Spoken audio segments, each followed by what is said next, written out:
c'était sur les demandes de subvention. Lors du dernier conseil municipal, j'avais demandé à avoir la confirmation des demandes de subvention pour le DETR. Et je voulais savoir si c'était possible, si vous aviez eu les informations. Si les dossiers de subvention avaient bien été émis à la date, et si on allait avoir les subventions. Si les dossiers avaient bien été déposés. Alors, pour le DETR, oui, les dossiers ont bien été déposés et on est en cours de consolidation pour vous donner les chiffres exacts lors du vote de budget primitif, le 23 avril. Donc les dossiers ont bien été déposés. Tout à fait. Le DETR, nous aurons la subvention. Et on avait aussi la subvention du DSIL. Tout à fait. C'est confirmé. C'est tout. Merci. D'autres remarques? Donc, nous passons le procès verbal donc est approuvé. Qui s'abstient?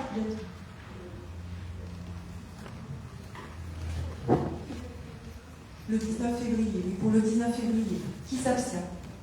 Qui est contre? Donc adopté à l'unanimité. Sur celui du 27 mars, y a-t-il des remarques? Oui. En fait, sur la charge de l'élu, sur l'article 14, il est stipulé qu'il y aurait un référent déontologue, et je voulais savoir si vous aviez l'intention d'en nommer un sur la ville de Linas. Alors c'est une obligation d'avoir un référent. Ce que je ne sais pas, c'est vous dire si ce référent doit être un agent ou un élu. C'est le 14, vous dites. Ni l'un ni l'autre. Tout élu local.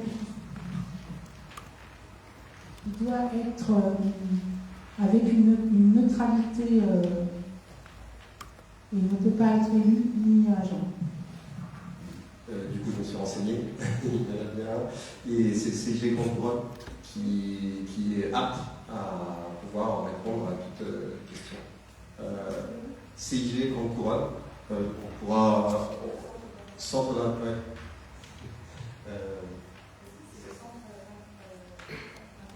Oui, le centre interdépartemental de gestion Grande Couronne, il en a, on a l'adresse, on pourra la transmettre. J'ai vérifié et c'est d'actualité, c'est-à-dire qu'il peut répondre. Donc il existe. Merci. D'autres remarques? Nous allons passer au vote. Qui vote contre ce procès verbal? Qui s'abstient? Unanimité. Merci beaucoup. Alors, nous avons reçu des questions par mail.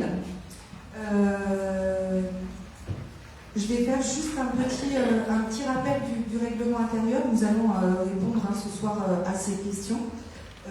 Mais on n'a pas trop su si c'était dans le cadre des questions diverses ou dans le cadre de la présentation des rapports.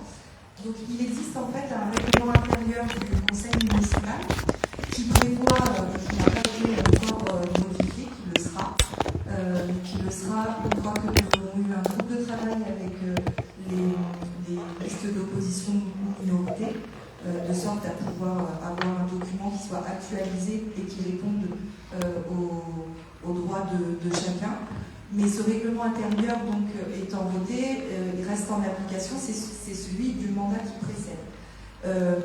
Dans ce règlement intérieur, en fait, les questions diverses qui sont soumises, qui n'ont pas forcément attrait avec les rapports présentés, doivent être envoyées par mail 3 jours avant le conseil municipal, de sorte à ce qu'on puisse vous préparer avec les agents des réponses techniques et étayer le plus possible.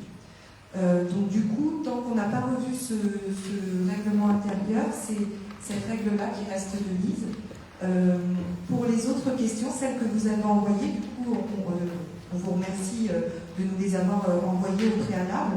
Je vous propose pour aujourd'hui de les intégrer dans la présentation des rapports et d'y répondre au présentation des rapports. Monsieur Peltor avait posé une question et Madame Lasserie aussi plusieurs questions. Ça vous va comme mode de fonctionnement? Très bien. Donc, ceci étant dit, nous avons une déclaration et je vais laisser la parole à Madame Lasserie. Bonsoir. Du coup, je vais faire rapide. Donc, afin d'exercer mon mandat dans un cadre serein, constructif et respectueux des habitants et ne tolérant pas certains comportements, je vous informe quitter la liste à laquelle j'étais rattachée et du coup exercer en tant qu'indépendante. Voilà, merci. Très bien, merci beaucoup. Nous allons donc passer au rapport numéro 1 sur les indemnités de fonction des élus. Donc, Madame le maire informe l'Assemblée que les indemnités de fonction du maire et des adjoints sont fixées par référence au montant du traitement correspondant à l'indice brut terminal de l'échelle indiciaire de la fonction publique. Les indemnisations des fonctions d'élus doivent respecter les dispositions légales suivantes. 1. Les indemnités de fonction pour les adjoints et les conseillers municipaux délégués ne peuvent être versées que pour l'exercice effectif d'une délégation. L'enveloppe globale de rémunération des élus ayant une délégation se calcule en ajoutant le taux maximum du maire au taux maximum de l'ensemble de ses adjoints ayant reçu une délégation, soit 58,30% plus 8 fois 23,32%, soit 244,86% dans le cas de 8 adjoints. Les indemnités de fonction du maire sont fixées par l'article L2123-23, soit 58,30% maximum de l'indice de référence, indice terminal de la fonction publique. Les indemnités de fonction des adjoints sont fixées par l'article L2123-24-1, soit 23,32% maximum de l'indice de référence. Les indemnités de fonction des conseillers délégués, s'il y en a, sont fixées par l'article L2123-24-1, chapitre 3, dans la limite de l'enveloppe globale et au maximum égal à 6%. Eu égard à ce qui précède, il est proposé au conseil municipal de fixer le taux de l'indemnité maximum des élus en pourcentage de l'indice brut terminal de l'échelle indiciaire de la fonction de la façon suivante. Donc nous avons opté pour le maire un taux maximum de 58,30%, pour les adjoints à part égale 20,32%, les conseillers délégués 6%. De décider de revaloriser automatiquement les indemnités en fonction de l'évolution de la valeur du point de l'indice, de préciser que cette indemnité est versée à compter de la date de prise de fonction formalisée par arrêté du maire, de dire que les dépenses en résultant seront inscrites au chapitre 65 du budget de la commune. Y a-t-il des remarques?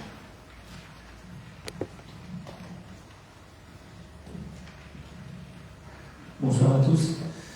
J'aurais aimé simplement voir, Sarah, Madame le maire, si vous aviez connaissance des délégations votées à la communauté Paris-Saclay et le cas échéant, est-ce que le taux a-t-il été voté? Alors non, les délégations n'ont pas encore été votées, elles le seront le 15 avril prochain. Il y a eu néanmoins hier soir un bureau communautaire, un premier bureau communautaire pour proposer aux élus des pistes de délégation. À ce jour, la piste qui a été évoquée pour le siège que j'occupe, ce serait une présidence déléguée à l'accueil et à l'accompagnement des gens du voyage et à l'égalité femmes-hommes. Les indemnités n'ont pas été votées non plus. Néanmoins, il est souhaité par le président de l'agglomération que chaque vice-président ou président délégué reçoive une indemnité identique de l'ordre de 1 200 € brut. Alors moi j'ai une petite question. Au vu de tout ce qui s'est passé cette semaine, tout ce qui a été dit avant le rapport avant ce conseil municipal, je souhaite que les choses soient claires. On parle de pourcentage, et donc comme ça a été dit sur les réseaux, Sarah, Madame le maire, pourriez-vous nous dire exactement le montant brut postes, également pour les adjoints et pour les délégués. De plus, de connaître le montant exact annuel de l'ensemble de l'enveloppe et sur quel compte va apparaître sur le budget. Alors, pour répondre à la dernière question, c'est sur le chapitre 65. Donc on est sur le chapitre 65, c'est de la dotation, il me semble, de mémoire. Au niveau pour être très clair en fait, parce qu'effectivement il y a eu pas mal de réactions sur les réseaux, compte tenu du fait que le taux maximum, nous avons opté pour le taux maximum pour le maire. En toute transparence, pour pouvoir défendre l'intérêt des Lillois et l'intérêt de notre ville, à la communauté d'agglomération Paris-Saclay, j'ai dû démissionner sans préavis de mon emploi, puisqu'il y avait conflit d'intérêts, la ville où je travaillais faisant partie de la même agglomération.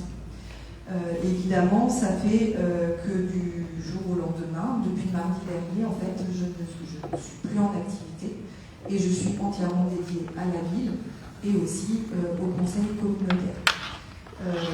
Dans ce cadre, du coup, on a souhaité, c'est une décision collective, que je puisse avoir un niveau de rémunération équivalent à ce que j'avais en poste. Et donc, c'est pour ça que le taux de 58,30% a été appliqué et correspond à peu près à 2000, je n'ai pas les unités d'euros, mais à 2400 euros bruts par mois, en ce qui me concerne. Pour les adjoints, on est à 750 et quelques euros. 835 bruts, j'ai confondu avec le net. Et on est à 220 bruts pour les conseillers délégués. Voilà, 247. Voilà. J'ai pas fait le calcul annuel. On multiplie par 12. 120 euros à peu près. Voilà. Donc il va partir sur le chapitre 65. Exactement.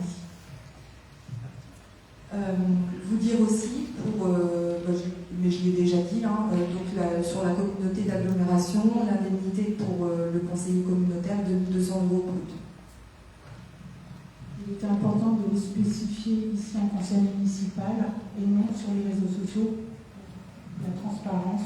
Oui, tout à fait, je suis tout à fait d'accord avec vous. Merci. Alors on va passer au vote. Qui vote contre? Qui s'abstient?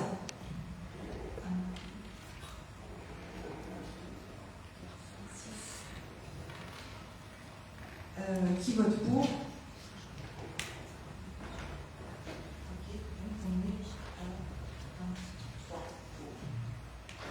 Merci.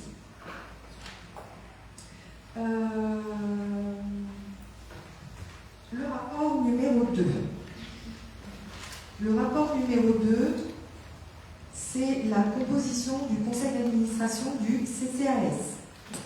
Madame le maire rappelle que, conformément aux dispositions contenues dans le Code de l'action sociale et des familles, le Centre communal d'action sociale est administré par un conseil d'administration comprenant, outre le maire président de droit, un maximum de 8 membres élus par le conseil municipal en son sein, et en nombre égal des membres nommés par le maire parmi les représentants des associations œuvrant dans les domaines de l'insertion sociale, du handicap, des personnes retraitées et des familles. Il est proposé au conseil municipal d'élire les 8 conseillers qui siégeront au CCAS de la ville de Lina. Eu égard à ce qui précède, il est proposé au conseil municipal, vu le Code de l'action sociale et des familles, et notamment ses articles R123.6 et R123.7 et suivants, de procéder à l'élection des 8 représentants du conseil municipal au sein du conseil d'administration du CCAS par vote à bulletin secret, au scrutin de liste, à la représentation proportionnelle au plus fort reste, sans panachage ni vote préférentiel. Donc au niveau des dépôts de listes, nous n'avons pas eu de liste déposée préalablement. Y a-t-il des personnes qui souhaitent déposer des listes? Alors je m'attendais à ce qu'il y ait des propositions. Je vais me permettre du coup une question. Avez-vous bien compris le mode de scrutin?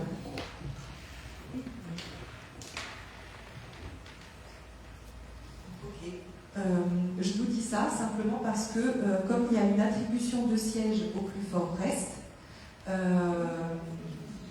nous allons présenter une liste, mais j'invite l'opposition à en présenter aussi, de sorte à avoir, en termes de quotient, la possibilité de siéger au CCAS.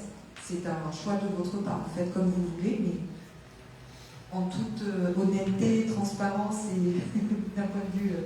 oui, en effet, il y a une liste. Alors, à votre demande, il y a eu 2 demandes, la tienne et celle de Cassandra, et donc nous vous avons intégré, dans la liste. Oui. Non, je fais partie des 3 demandes. D'accord. J'ai pas vu votre demande. Si, d'accord, ok. La question est, donc nous avons une liste que nous avons proposée. Monsieur Génic, est-ce que vous voulez proposer une liste seule ou est-ce que Monsieur Fiellet, Madame Ciré, Madame Pétry, vous souhaitez vous associer à Julien pour avoir peut-être plus de sièges, avoir une représentativité plus importante?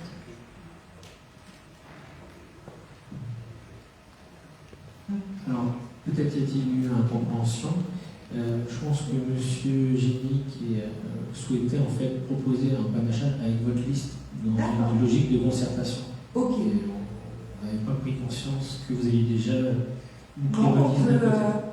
je pense regarde les conseillers municipaux, mais je pense que dans notre équipe, nous serons d'accord pour pouvoir faire un échange de sorte à ce qu'il y ait une représentativité. Je peux vous donner peut-être du coup les candidats. Oui, du coup, Olivier.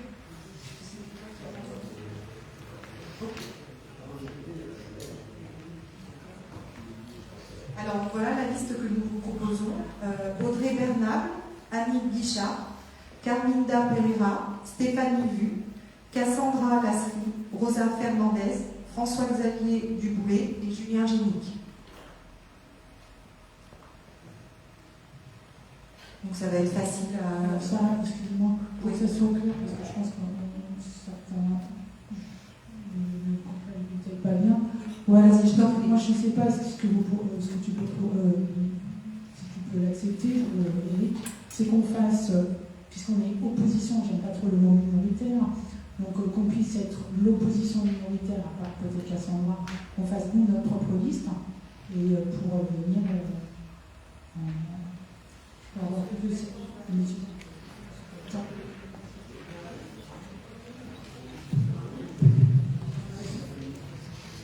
Alors,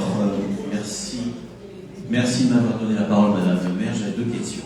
Alors, la première, c'est, en fait, il faudrait que vous nous disiez si on s'oriente sur un scrutin de liste bloquée, c'est-à-dire que vous nous proposez une liste constituée en concertation avec les différentes oppositions et leur poids représentatif. Et puis dans ce cas-là, d'un commun accord, il n'y aura pas de liste autre, et dont tous les noms qui auront été proposés auront été élus, mais constitués à la proportionnelle, c'est-à-dire en faisant en sorte que l'opposition soit représentée. Soit on fait un vote, comme vous l'avez proposé au tout début, qui est en fait prévu par le Code, où chacun présente sa liste, et là c'est la règle de la proportionnelle qui s'applique. Et ma question est la suivante, c'est si nous partons donc dans ce scénario-là, avez-vous fait le calcul du nombre de postes pour chacun des groupes de l'opposition qui leur seraient attribués dans un scrutin de cette nature? Alors en fait, tout dépend de la liste constituée. Si par exemple vous constituez-vous une liste seule, vous risquez de ne pas avoir de siège. Monsieur Fielvet et la liste Linas Notre Avenir, ils ont 4 personnes, donc à la proportionnelle, les chances, mais enfin, tout dépend des votes à bulletin secret, à la proportionnelle, l'estimation c'est qu'ils aient 2 sièges. Voilà. Donc soit on fait effectivement, moi j'aime bien le principe, j'avoue, de la liste bloquée parce que je trouve que c'est une démonstration de bonne intelligence et de capacité à coopérer et à être représenté chacun. Donc nous, je pense que toujours sous le contrôle des conseillers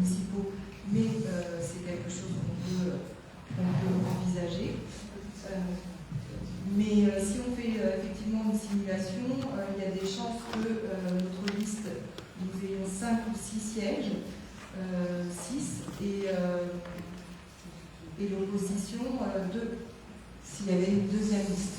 D'accord. Écoutez, déjà, votre première proposition est une proposition d'ouverture qu'on peut saluer, et donc, par conséquent, je vous présente ma candidature pour y figurer. Et puis, la deuxième question que je voulais vous poser, Madame le maire, c'est pour le deuxième collège, celui des 8 autres personnes qui vont être choisies par vous dans ce que dit le code. Là également, il vous avait rappelé les associations représentatives. J'ai vu que vous aviez fait un appel à candidature auprès de la population, sans véritablement que soit précisé que ce sont des représentants d'associations qui doivent être dans le collège, deuxième collège du CCRS. Donc ma question était de savoir comment vous aviez envisagé les choses et comment vous avez prévu la constitution du CCAS dans ce cadre-là. Alors en fait c'est très cadré par les statuts, on n'a pas énormément de choix. Nous devons avoir au sein du conseil d'administration du CCAS 4 associations qui doivent siéger et 4 linois lambda qui peuvent venir faire partie de ce conseil d'administration. Donc c'est 4 et 4. Aujourd'hui, on a 11 candidatures de linois que nous avons reçues. Et nous avons 5 associations pour lesquelles nous attendons en fait en réalité la composition de ce soir pour pouvoir donner des suites. Je tiens à dire aussi qu'au niveau de l'arbitrage, effectivement il y a un arbitrage du maire, mais j'ai souhaité que cet arbitrage soit éclairé par l'équipe du CCAS, justement pour permettre une certaine neutralité. Je veux être sûre que le choix des personnes qui siégeront sont dans l'intérêt du fonctionnement du CCAS. Donc pour ces raisons-là, j'ai demandé qu'il y ait une première sélection qui soit faite par les agents et que je puisse en fait arriver en validation finale. Donc, pour revenir à nos moutons sur la composition du conseil d'administration et au niveau des élus, nous n'avons pas eu du coup le temps d'une concertation en dehors du conseil municipal, mais j'ai envie de vous dire qu'il n'est jamais trop tard. Donc profitons du conseil municipal déjà juste pour savoir si vous préférez liste bloquée ou panachage. Je vais faire un vote à main levée, peut-être que ce sera plus simple. Qui vote pour la liste bloquée?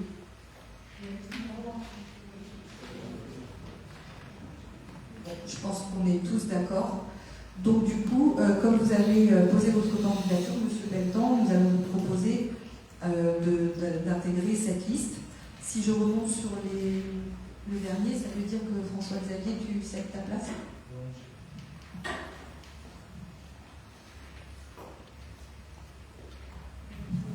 Ce qui nous donne en termes d'élus représentés, qui seront représentants au conseil d'administration du CCAS, Audrey Bernal, Annick Guichard, Carminda Pereira, Stéphanie Lu, Cassandra Lasserie, Rosa Fernandez, François Beltan et Julien Génic.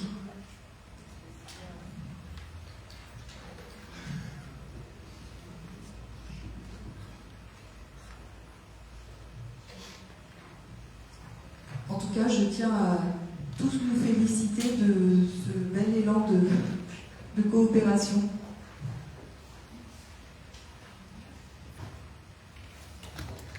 Le rapport numéro 3. Ah oui, il faut voter. Donc, qui est contre? Qui s'abstient? Qui est pour? L'unanimité. J'ai pas encore vous m'excuserez, mais j'ai pas encore trop l'habitude de l'unanimité, tout ça, donc la majorité, donc des fois je le cafouille un petit peu. Il faudra que j'oublie vos questions aussi que vous avez posées, mais qui sont davantage sur le DOL. Alors,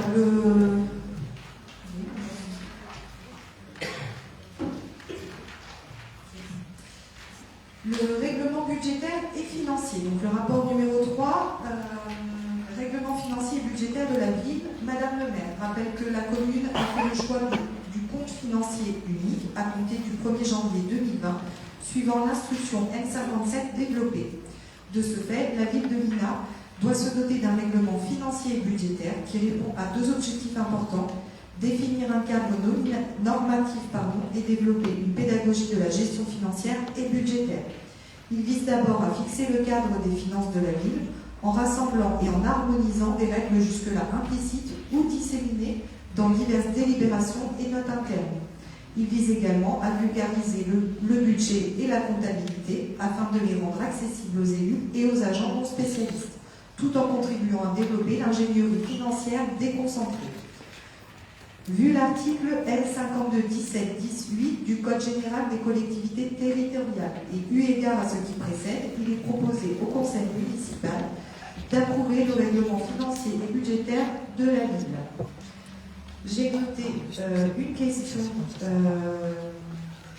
sur ce rapport que je vais vous lire. La question, c'est: quelles mesures concrètes la ville met-elle en place pour garantir leur compréhension par tous, y compris les publics non spécialistes ou présentant des difficultés particulières? À défaut, un travail de présentation simplifié est-il envisagé? Pour répondre à ces questions, j'en conviens, c'est parfois...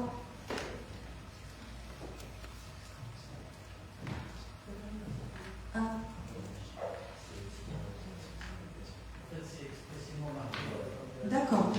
Alors, je suis désolée, du coup, on va devoir faire un retour en arrière. Pour le CCAS, on a fait un vote à main levée, il faut le faire à bulletin secret. Donc, je vais vous demander un par un de vous rendre à l'urne. Et donc, il y a... Oui, on peut passer, sinon... Voilà, liste 1. Alors, vous marquez, il n'y a qu'une liste. Et en fait, je vous propose de mettre pour ou contre.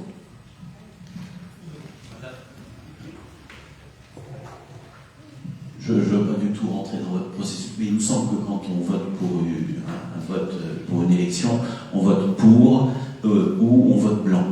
Et voilà, c'est-à-dire que le vote contre n'est pas pris en compte. Et puis pour ce qui est du vote à main levée, c'est vous qui décidez, bien sûr, mais à partir du moment où c'était une décision consensuelle, je ne pense pas qu'il y ait eu de recours qui se serait exprimé sur cette désignation. Écoutez, je vais reprendre le rapport. On va rester dans le cadre du Code de l'action sociale et des familles. On ne va pas prendre le risque que la délibération puisse être toquée, puisque vous savez que le vote du budget du CCAS doit aussi être fait avant le 30 avril. Donc je ne voudrais pas fragiliser au niveau juridique.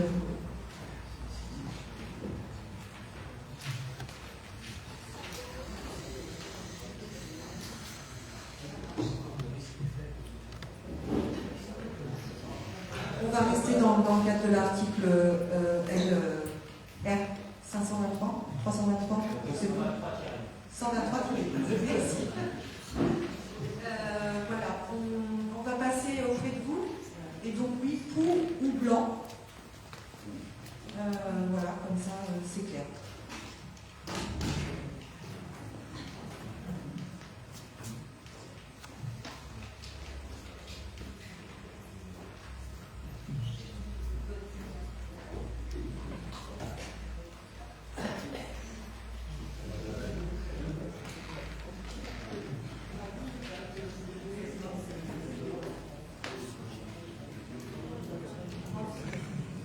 Les procurations, vous n'avez pas oublié de voter 2 fois?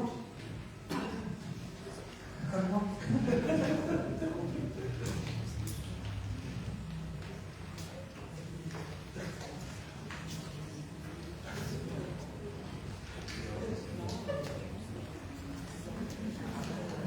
Qui veut être scrutateur? Allez. On met un deuxième scrutateur pour le contrôle, comme ça on est parfait. Allez, François-Xavier.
Donc à la majorité, la liste 1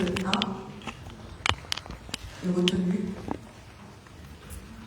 pour le conseil d'administration du CCAS. À l'unanimité, madame. On a deux plans. Donc les estimer. 27 tours de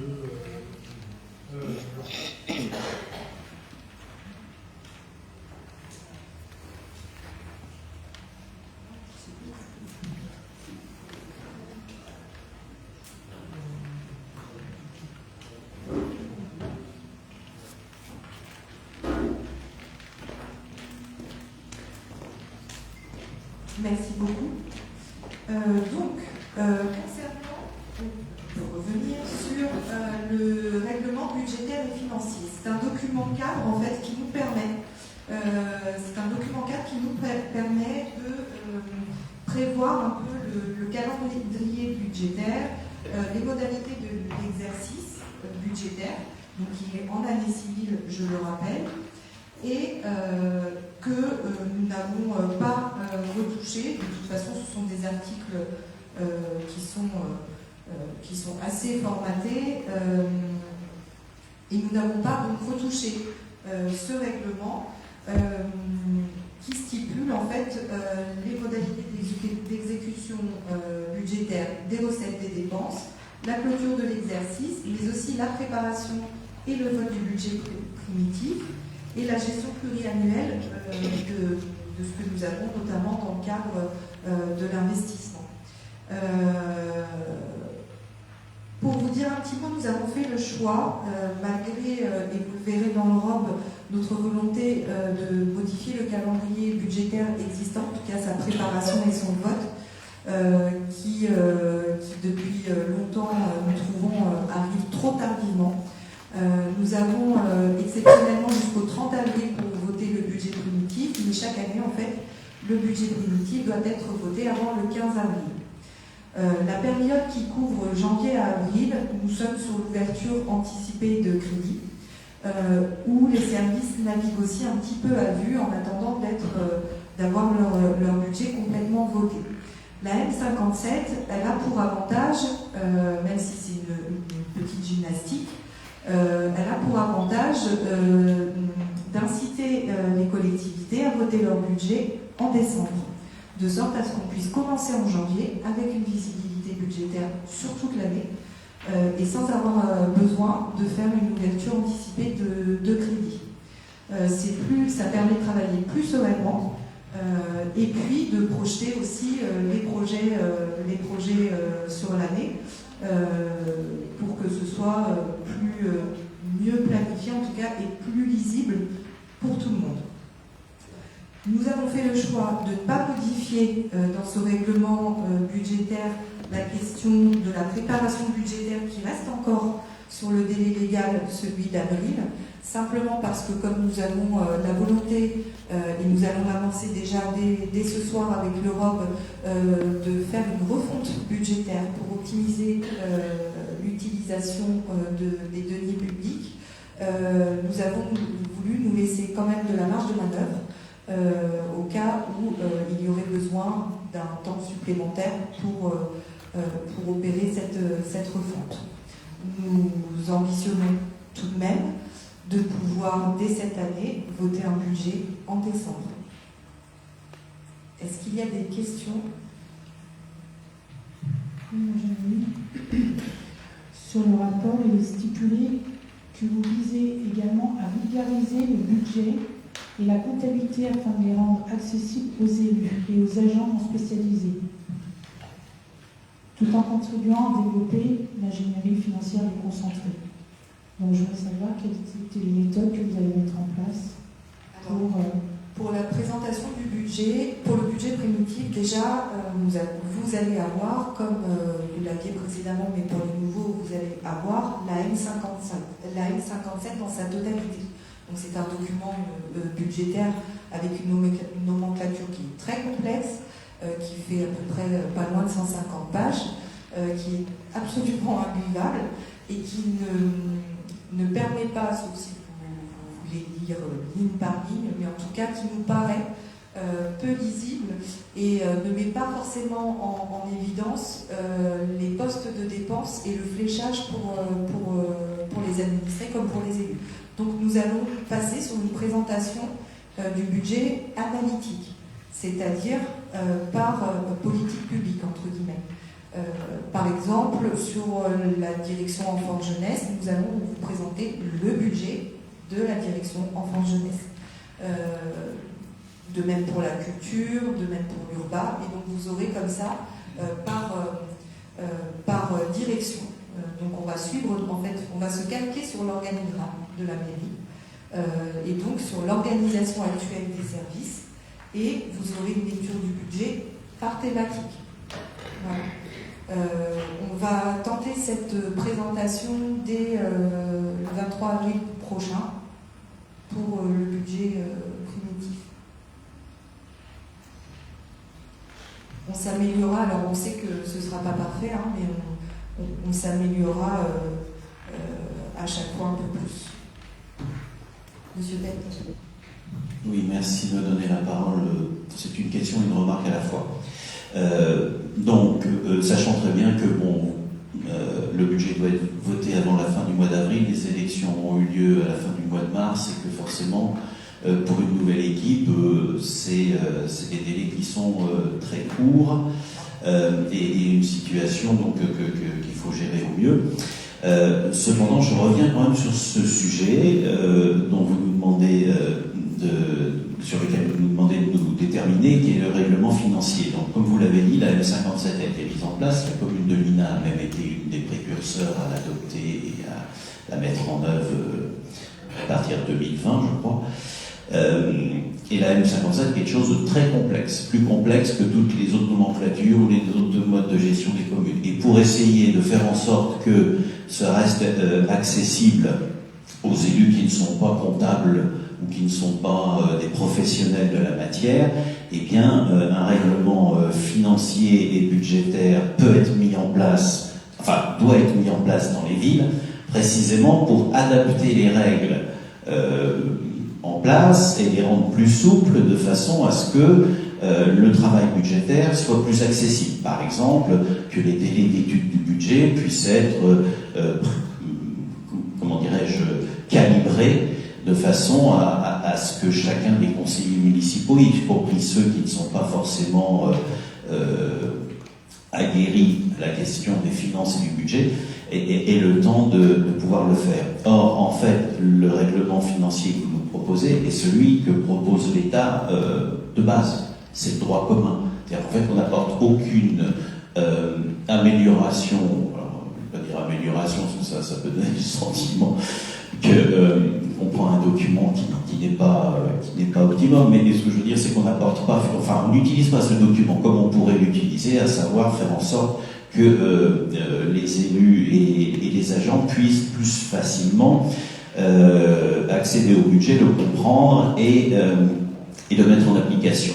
Ensuite, j'observe dans votre intervention deux choses. Vous nous dites premièrement que vous allez nous présenter le budget donc sous sa forme fonctionnelle, c'est-à-dire que on ne parlera plus d'acheter des stylos sans savoir pour qui on les achète, mais on parlera service par service de ce qu'ils coûtent et les répartitions. Donc ça c'est très bien. Ma question est de savoir si c'est une présentation qui sera fonctionnelle, mais un vote qui restera sur la nomenclature comptable.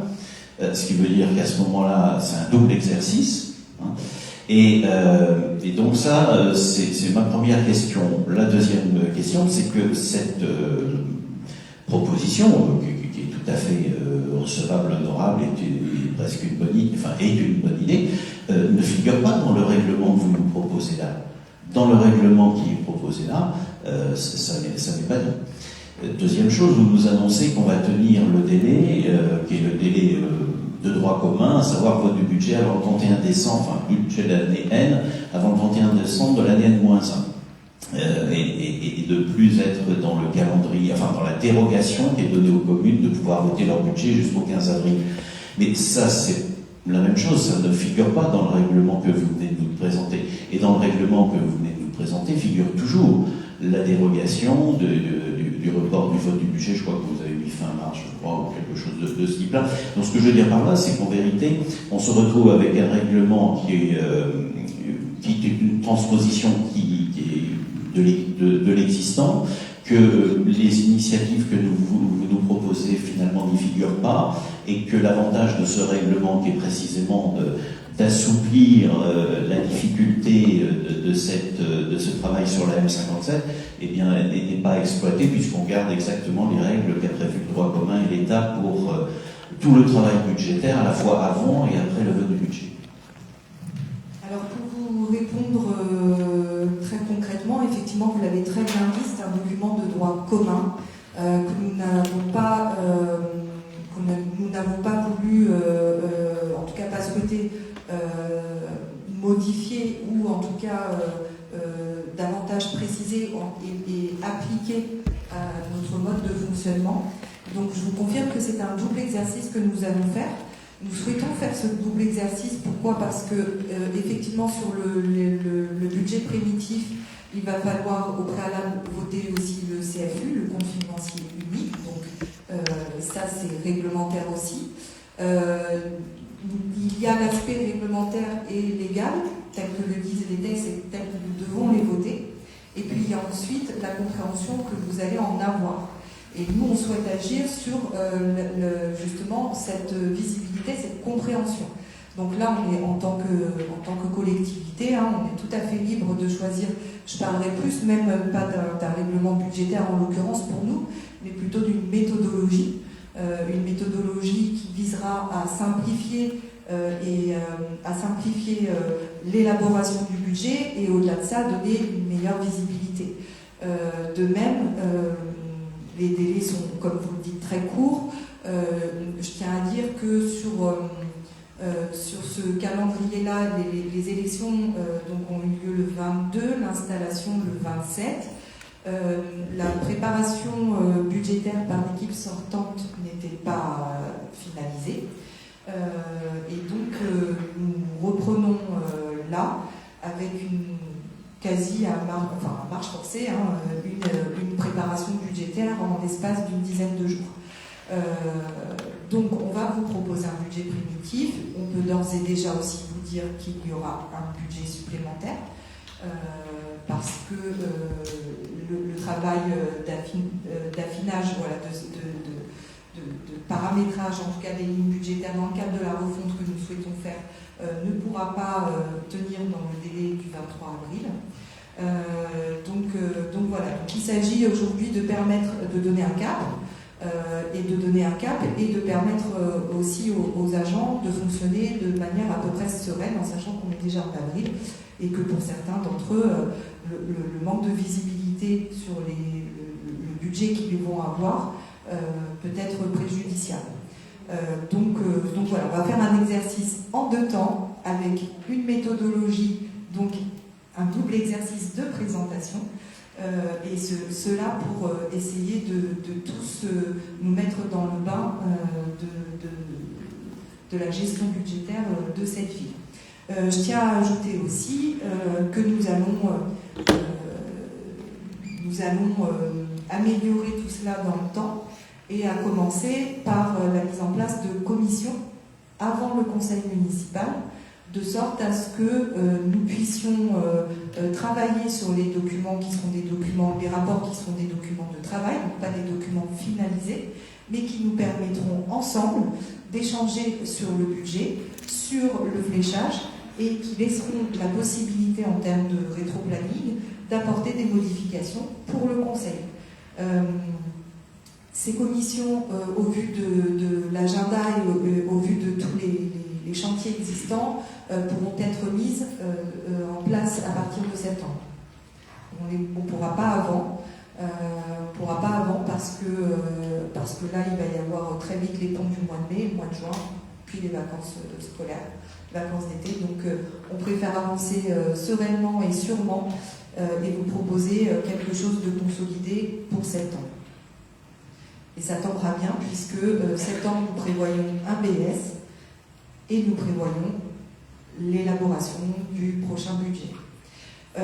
Aussi, je voudrais dire, et je remercie Olivier de me l'avoir souligné, mais effectivement, la N57 précise, c'est une ambiguïté dans les textes de la N57, c'est qu'à la fois, nous avons un délai par les services de l'État pour rendre notre copie, notre budget primitif à la mi-avril. Pour autant, la préparation budgétaire, elle, dans les textes de la N57, précise bien que le vote du budget doit avoir lieu au mois de décembre de l'année N-1. Voilà. Donc en fait, on se calque à ça. Moi, on le voit plutôt comme, encore une fois, une méthode, mais la N57 incite à ça. Voilà. J'espère avoir répondu à l'ensemble des questions. Oui. Oui, vous avez répondu.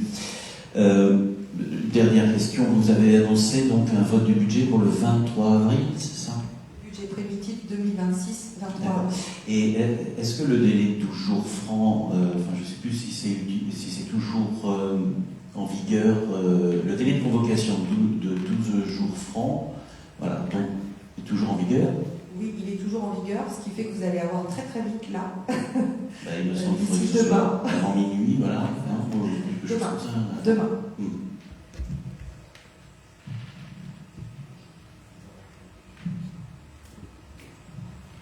Donc pour le règlement, je reprends là, petit rapport.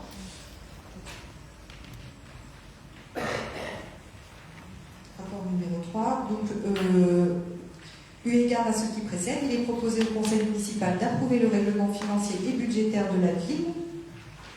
On a procédé au vote déjà? Non. Donc, qui vote contre? Qui s'abstient? Une abstention.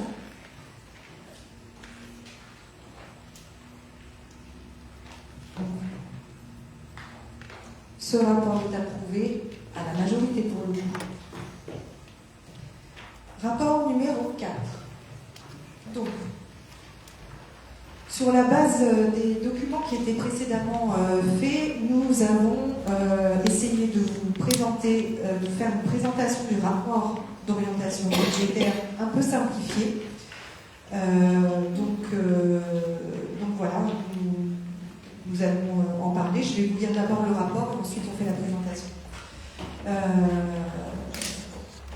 Madame le maire rappelle au conseil municipal que l'article L5217-10-4 du CGCT encadre les modalités de présentation des orientations budgétaires, tout en renvoyant aux dispositions de l'article L2312-1 du CGCT, l'article L5217-10-4 du CGCT modifie le délai prévu dans lequel doit se tenir le débat d'orientation budgétaire avant le vote du budget primitif. Désormais, la présentation du rapport sur les orientations budgétaires donnant lieu au débat d'orientation budgétaire doit se tenir dans un délai de 10 semaines avant le vote du budget primitif.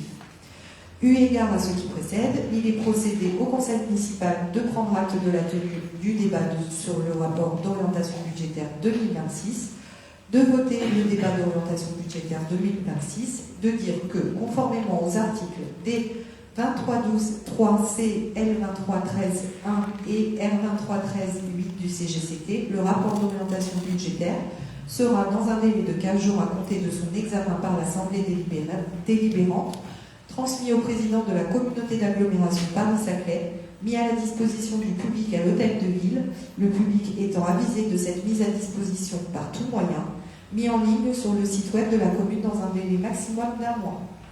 Donc, on prendra acte et on votera après. Donc là, je vous propose de passer sur la présentation de ce rapport. Donc, un petit retour sur la loi de finances, juste un petit rappel, un contexte national. La loi de finances 2026 a peiné à être votée et en fait, d'ailleurs, elle a été même pas votée puisqu'elle est passée en 49.3. Pour rappel, le 21 novembre 2025, le projet de loi de finances est rejeté par l'Assemblée. Fin décembre, une loi spéciale est adoptée. Pour autant, le 2 février 2026, on a une baisse de la DGF avec l'annonce de la baisse de la dotation globale de fonctionnement et le budget est voté au 49.3. Donc, cette loi de finances, qu'est-ce qu'elle dit? Elle dit qu'il y a plusieurs points importants: la revalorisation annuelle des valeurs locatives cadastrales, le report de la revalorisation générale des valeurs locatives cadastrales, la reconduction et amplification de l'effort secteur public local, donc la DILICO, une DGF qui est gelée et des dotations de péréquation en hausse. Donc vous savez que les services de l'État ont opéré une baisse de la dotation globale de fonctionnement depuis plusieurs années. Cette dotation est aujourd'hui gelée et donc sera maintenue à l'identique. On a une hausse des cotisations patronales du CNRACL, une création d'une prime régalienne annuelle de 500 € pour les maires, qui a d'ailleurs fait assez polémique dans l'actualité, puisque certains maires se sont offusqués de cette prime de 500 €, puisque c'est pas le montant en lui-même qui aujourd'hui alerte les maires, c'est la sérénité dans laquelle ils peuvent exercer leurs fonctions. Donc c'est pas une question d'argent, mais en fait une question de moyens donnés aux maires aujourd'hui de pouvoir exercer leur mandat. Les dotations de l'État en faveur de l'investissement local. Donc ça, c'est le projet de loi de finances prévoit probablement des baisses de ressources de certains opérateurs. Et des mesures qui concernent le FCTVA, donc avec un taux qui est maintenu, mais un périmètre de dépenses qui peut être modifié à la hausse. Donc, ça c'est pour le contexte national. Pour le contexte guinois, nous allons vous développer au titre du rapport d'orientation budgétaire cette fameuse méthode dont on vous parlait, avec un séquençage aujourd'hui sur un bilan et un diagnostic à travers la refonte du budget, donc un bilan initial, un audit financier mais pas que, puisque en fait la ville n'a jamais fait d'analyse des besoins sociaux et c'est une obligation en début de mandat. Donc nous allons, avant la fin de l'année, lancer cet audit qui permet en fait d'avoir une photographie exhaustive des besoins de la population en fonction de la démographie et en fonction des politiques publiques. Ce qui permet d'avoir un cap et au-delà du cap politique, d'avoir le sens des priorités. Savoir où nous sommes le plus carencés, où nous devons agir vite et où nous pouvons planifier un peu plus dans le temps certains projets, certaines actions. Donc nous allons nous laisser le temps de ce bilan et de cette analyse qui se fera conjointement à cette préparation budgétaire pour 2027. Sur les priorités de 2026, on peut d'ores et déjà, et sans attendre pour le coup l'analyse des besoins sociaux, faire le constat, et je pense que c'est un constat qui est unanime, que nos infrastructures ont besoin cruellement d'entretien, que nous avons un sujet sur la sécurité et notamment la lutte contre les incivilités, et que la démocratie locale et la démarche de proximité des élus dans le territoire est indispensable. Ce sont donc des choses que nous pourrons mettre en place dès 2026 et le rapport d'orientation budgétaire présenté est un engagement de notre part pour le mettre en place. Il y a aussi un sujet sur la dynamique locale, notamment, alors là on a mis le manager des commerces, mais en tout cas on va être sur le secteur économique, le maintien des commerces existants et de la possibilité de pouvoir en installer de nouveaux sous plusieurs modes. Le guichet unique pour la vie associative. Aujourd'hui, la vie associative, c'est un agent pour traiter de toutes les questions de subventions, que ce soit des associations culturelles ou sportives, et elles sont nombreuses, et pour aussi gérer toute la partie événementielle. Donc en termes de dynamique locale, on a le devoir de repenser ça pour pouvoir permettre de pérenniser les événements de la ville et aussi avoir une politique en faveur des associations qui contribuent à leur maintien et même à leur développement si possible. Nous avons aussi un sujet sur l'enfance et la jeunesse, notamment à travers la nécessité de la création d'une carte scolaire.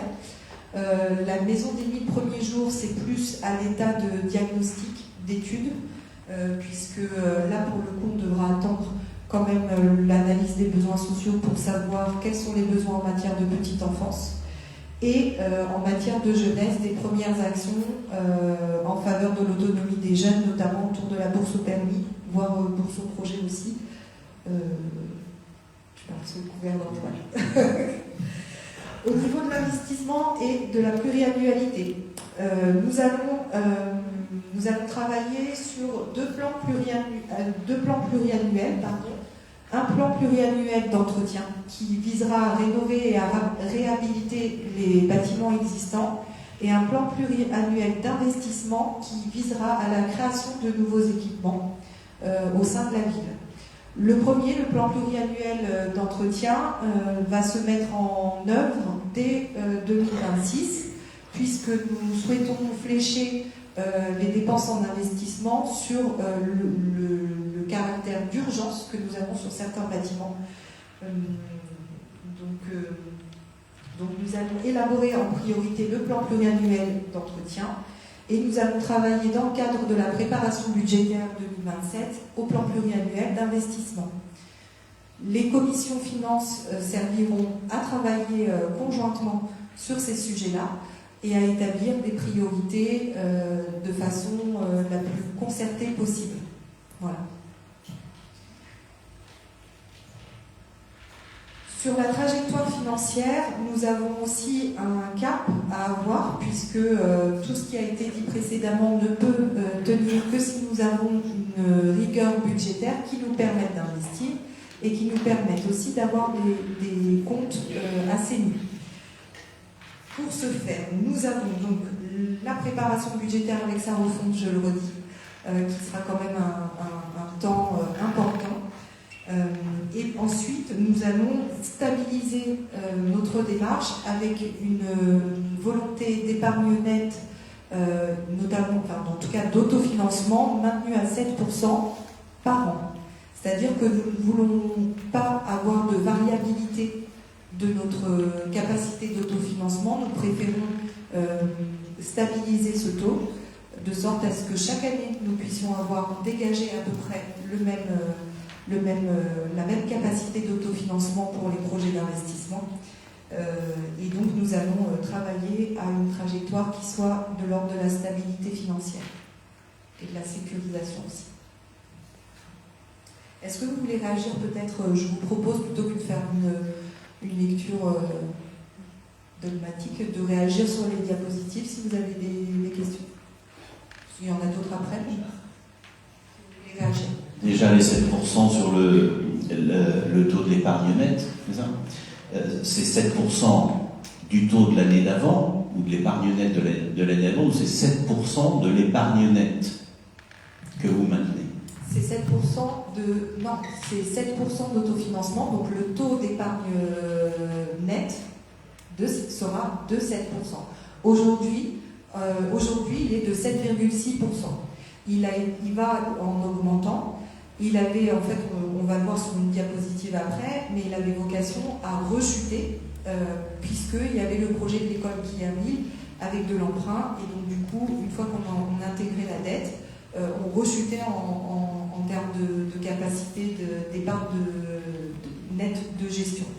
Donc là, ce qu'on veut, c'est éviter d'avoir les montagnes russes, d'avoir un taux qui passe d'un négatif à un positif et puis qui a du mal à se maintenir. Là, ce qu'on veut, nous, c'est le stabiliser. Alors, j'ai bien compris, je fais une remarque quand même malgré tout, c'est que vous avez des recettes qui sont fluctuantes, et si votre taux, donc, si vous voulez vraiment stabiliser votre épargne nette, si vos recettes évoluent, donc vous pouvez imaginer un cas d'école, elles évoluent de 50% par exemple une année parce qu'il y a un phénomène exceptionnel, etc. Vous allez avoir donc dans ce cas-là votre cap de 7% qui va être maintenu et votre épargne nette qui va évoluer. Il me semblerait peut-être encore plus, allant plus dans le sens de ce que vous souhaitez que de fixer une épargne nette qui soit projetée de 7% tous les ans, ce qui vous permettrait dans ce cas de figure-là de pouvoir vous garantir un autofinancement sur les projets, notamment les projets que vous voulez programmer en PPI, en programmation pluriannuelle. Alors je crois qu'on dit la même chose. C'est ça le but, c'est d'avoir 7% par an, tous les ans, de sorte à pouvoir parer à l'imprévisible aussi. Les recettes, effectivement, sont fluctuantes, néanmoins, dans la préparation budgétaire et dans le cadre de la sécurisation financière du budget de la ville, ce que l'on souhaite, c'est envisager le scénario le pire. C'est-à-dire qu'on va partir de ce sur quoi on peut compter, dont on sait que ce sont des recettes fiables, et il y a ensuite toute la part variable liée aux appels à projets ou encore aux dotations auxquelles on peut faire appel dans le cadre de projets spécifiques. Le plan pluriannuel d'entretien, il a vocation, lui, à être stabilisé justement grâce à cette capacité d'autofinancement. Le plan pluriannuel d'investissement, lui, va être challengé justement par la recherche de nouvelles recettes, notamment de nouvelles subventions. Voilà. On continue. Du coup, sur la démarche post-élection, donc on vous a dit que la démarche 2026, l'idée c'est d'apporter un cadrage qui soit clair, avec des priorisations et cette sécurité financière qu'aujourd'hui qu'on n'a pas. Donc on espère la présenter en 2 temps, une nouvelle fois, entre le 23 avril et le mois de septembre. La phase numéro 2, elle consiste à consolider l'ensemble de nos données et alors sans relire ce qui est écrit, à sécuriser nos chiffres, et là on est plutôt sur le BS prévu en septembre, à réajuster si besoin les recettes et les dépenses, et avoir une analyse sur ce BS de la soutenabilité de nos projets pour pouvoir d'ores et déjà les raccrocher à 2027. Pour rien vous cacher, on avait tablé sur 1 an d'exercice budgétaire pour pouvoir entamer cette refonte, mais dans la mesure où en fait on sait d'ores et déjà qu'on va devoir réajuster dès septembre, et on s'est dit tant qu'à avancer à marche forcée, faisons l'exercice en même temps. Comme ça nous permet, même si c'est périlleux, de mettre le pied à l'étrier dès janvier 2027. Donc les taux d'épargne, c'est exactement ce que je vous disais juste avant. Donc vous voyez qu'en 2021, on était à moins 3,9, avec une évolution qui certes a progressé dans le bon sens, mais qui est fragile parce qu'elle peut être, dès qu'il y a de nouveau de l'emprunt, elle peut être de nouveau Donc là, l'idée, c'est de maîtriser les coûts, de planifier les projets, c'est-à-dire de ne pas vouloir aller trop vite. Je vais prendre l'exemple de l'école de Guillerville. L'école de Guillerville, le fond du projet n'est pas à remettre en question. Il n'y a rien besoin d'une troisième école sur la ville. Par contre, sa prévision budgétaire mettait en difficulté clairement la santé financière de la ville.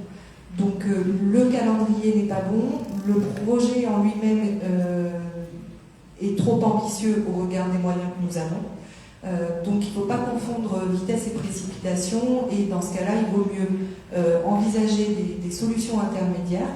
On aura l'occasion d'en parler un petit peu après, mais en tout cas d'avoir des solutions intermédiaires et d'avoir un projet qui soit soutenable financièrement, réaliste, et que l'on puisse honorer dans les délais que l'on se sera donné. Sur l'investissement, l'investissement, vous voyez, c'est assez fluctuant aussi au fil des années. Ce qu'on souhaiterait, c'est avoir des dépenses d'investissement qui soient soutenues et constantes le plus possible, donc avec un minimum de variabilité. Les chiffres qui sont là, en fait, pour 2026, ce sont les chiffres que nous souhaitons maintenir chaque année. Ces chiffres-là, ils sont possibles, je vais vous voir perplexe, monsieur Beltan, ces chiffres-là sont devenus possibles parce que vous l'aurez compris, nous avons fait le choix de mettre en pause le projet de l'école de Guillerville, dont la soutenabilité financière n'était pas possible.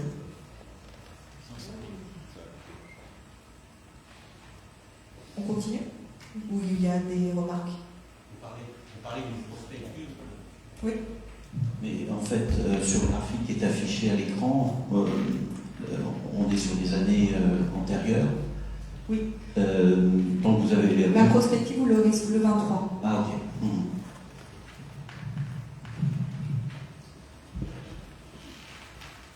Là, on vous présente l'état à l'instant T des finances et des réajustements que l'on fait à l'instant T pour permettre que l'exercice 2026 soit réaliste.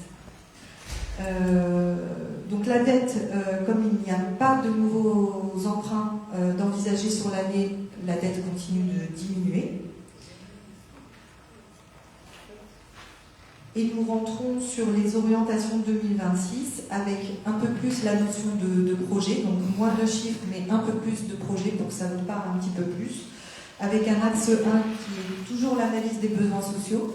On ne peut pas naviguer à vue comme ça et prévoir des sommes en investissement qui sont conséquentes sans avoir au préalable un diagnostic étayé, soutenu notamment par la CAF, parce que l'analyse des besoins sociaux recoupe un certain nombre de données, dont des données CAF, qui est un partenaire financier tout à fait envisageable pour nous accompagner sur des projets qui vont en direction des familles, de la petite enfance, de la jeunesse et de l'enfance. Donc ce besoin de prendre finalement le temps de poser les choses pour ne pas naviguer à vue, ni avoir une politique du coup par coup. On souhaite avoir quelque chose de planifié dans la durée. Ensuite, on a l'axe 2 autour de la sécurité, les incivilités, la propreté. Nous nous sommes engagés en 2026 dans notre programme, et donc conformément à ce programme, nous proposons sur l'Europe un focus sur cette thématique-là, avec notamment la lutte contre les incivilités dont Dominique, qui est là, a déjà avancé, a posé les premières pierres il y a quelques jours. La mise en place aussi d'une brigade ville propre. Alors j'avais lu une question là-dessus. Je vais la lire. Concernant la brigade vie propre, pouvez-vous préciser les moyens envisagés, nombre d'agents, modalités de recrutement ou de redéploiement, ainsi que le coût global du dispositif? Il est encore un peu tôt pour vous donner ce chiffrage. Néanmoins, laissez Aurélien vous en parler. Alors pour le moment, pour ce il n'y en aura pas tout de suite. C'est surtout, on va redéployer la police municipale et les ASVP sur ces brigades villes propres. Il y aura peut-être une montée en compétence de la SVP pour la verbalisation. Ce sera surtout ça le coût du dispositif.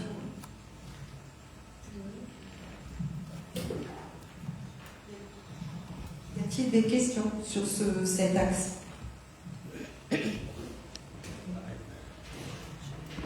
Ce que je viens d'entendre m'a un peu inquiété. Alors je ne cherche pas à vous mettre en difficulté, mais à comprendre. C'est-à-dire qu'en fait, les ASVP, dans le cadre de la politique ville propre, c'est bien ça, vont verbaliser. Voilà, ce sera possible pour eux de verbaliser. C'est-à-dire qu'en fait, qu'est-ce qu'ils vont verbaliser à proprement parler? Est-ce qu'un papier jeté, par exemple, dans la rue, si on le prend en flagrant délit, on peut le verbaliser. En revanche, ça reste quand même très hypothétique de penser pouvoir verbaliser ces problèmes d'impropreté. Et puis sur, je dirais, le problème de la ville aujourd'hui, de sa propreté, de son entretien, c'est pas forcément uniquement aussi, enfin il découle pas forcément uniquement des incivilités. Alors pour vous répondre, M. Pelletan, il y a déjà une première piste de travail sur les poubelles, les ordures ménagères, les bacs d'ordures ménagers qui ne sont jamais rentrés pour certains. Dans certains quartiers, ils ne sont que rarement rentrés. J'ai encore constaté ce matin dans Division Leclerc. Donc on va mettre en place, dans un premier temps, de la pédagogie. De toute façon, on va inciter les gens à rentrer leur poubelle. Et puis on verra dans un second temps, effectivement, à verbaliser si le besoin s'en fait sentir. Donc c'est une première piste de travail. D'autres vont venir par la suite. Mais c'est la première chose, ville propre. Et puis on verra sur la suite par rapport aux diverses incivilités qui perdurent.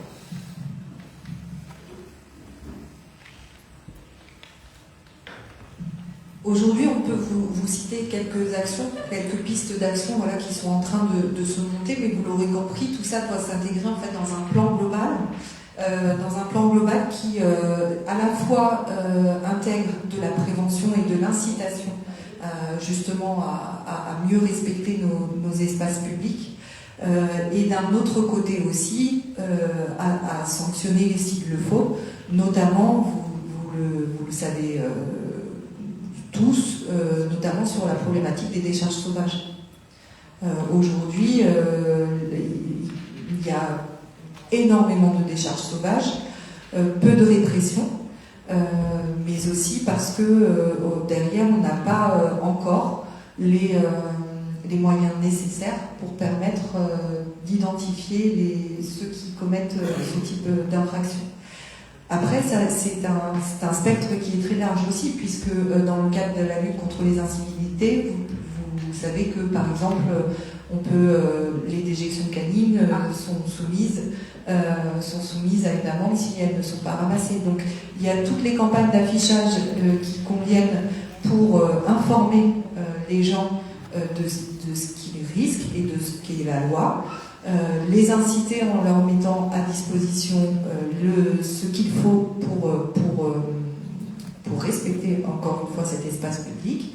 Et effectivement, quand on ne respecte pas, qu'on a toutes les raisons de le faire pourtant et qu'on met à disposition les moyens, du coup, effectivement, il y a derrière une possibilité de verbalisation.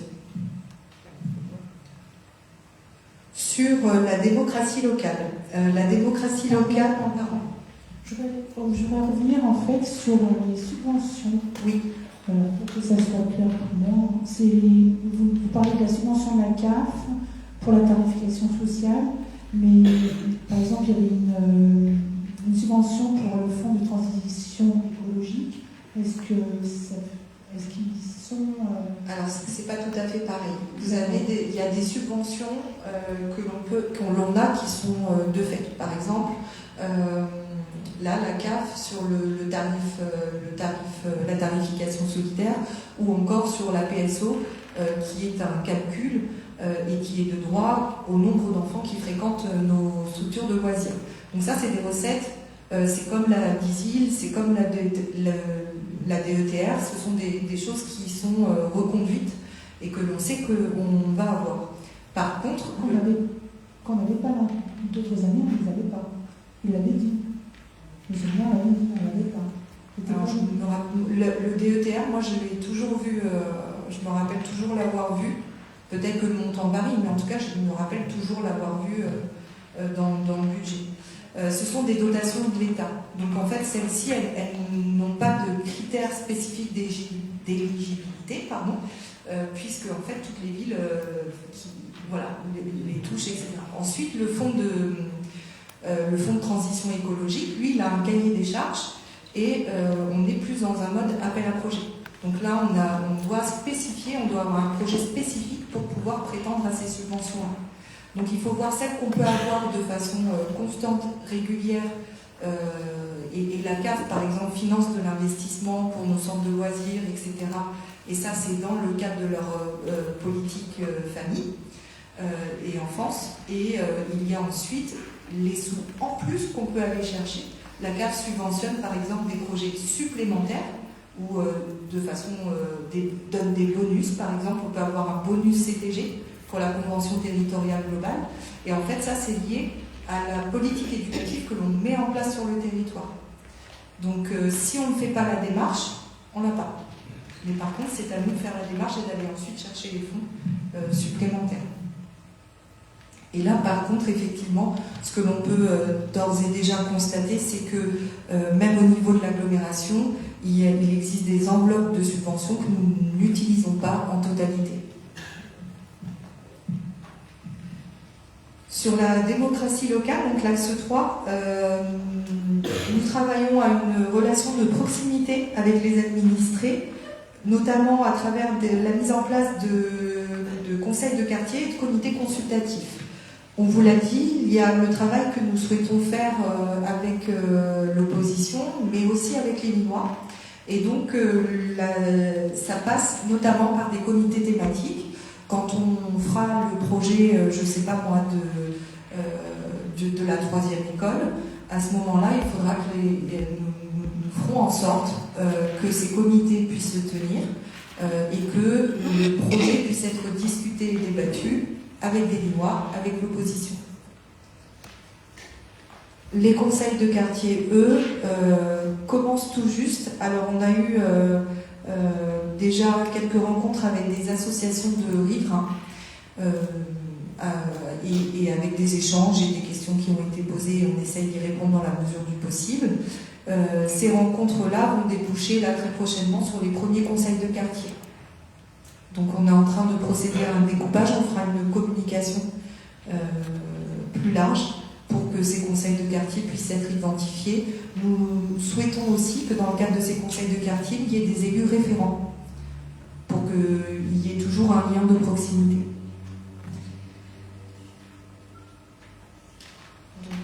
L'axe 4, c'est la dynamique locale et le guichet unique, avec le recrutement d'un manager de commerce, le soutien au commerce existant, la création d'un comité des fêtes, la mise en place du guichet unique associatif. Et en fait, ce que nous souhaitons à travers ces différentes mesures, c'est redynamiser, mais surtout simplifier le quotidien de nos associations et de nos commerçants. Les demandes de subventions sont des dossiers qui sont assez complexes, qui rebutent les plus petites associations et pour lesquelles nous souhaitons leur proposer un accompagnement. Au-delà de la demande de subvention qui peut être faite à la ville, certaines associations, et on ne peut pas le leur reprocher, en tout cas chasseur de subventions, c'est un métier et c'est une ingénierie et on ne peut pas demander aux associations, à toutes les associations, d'avoir cette connaissance ou en tout cas l'aisance de remplir tous les appels à projets nécessaires pour avoir des fonds. Donc nous souhaitons accompagner les associations dans ces démarches-là, puisque l'ingénierie, nous pouvons la proposer.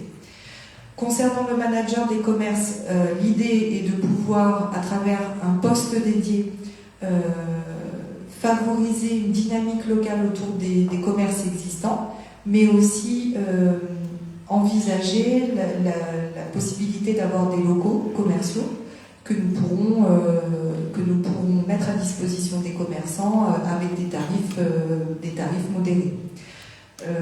Ce poste-là n'existe pas, il va nécessiter d'être créé, et pour être créé, il nous faudra nous attacher à un autre chantier qui est celui des ressources humaines, et notamment à la reconstitution d'un CST, Comité social territorial, pour que les syndicats puissent être autour de la table et travailler avec nous sur les créations de postes et ces fiches de poste.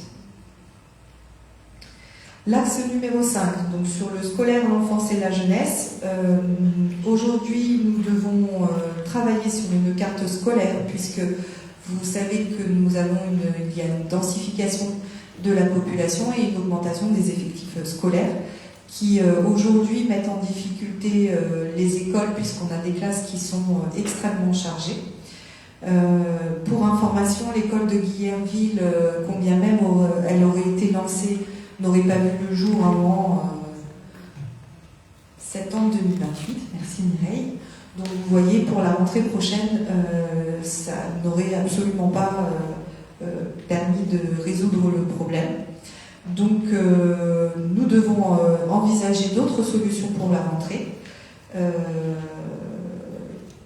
Et ces solutions-là nous amèneront bien sûr à travailler sur la sectorisation. Peut-être je peux laisser Antoine dire un mot sur la jeunesse.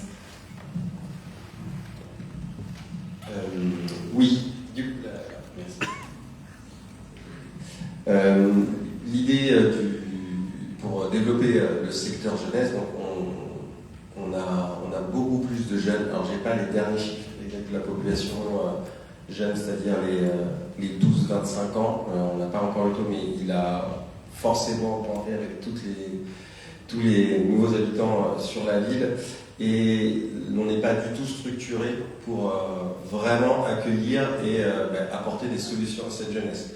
Donc l'idée principale, comme on l'a dit, oui, c'est de leur proposer des bourses au permis pour les rendre plus autonomes, mais d'abord c'est aussi consolider notre équipe en interne, c'est-à-dire recréer une vraie dynamique autour du service jeunesse, qui, pour le moment, il y a des personnes, il y a une seule personne qui gère un service jeunesse, donc ce qui nous pose problème, déjà parce que ça va être difficile qu'il couvre toute la commune, et au niveau même sécurité, ce n'est plus possible.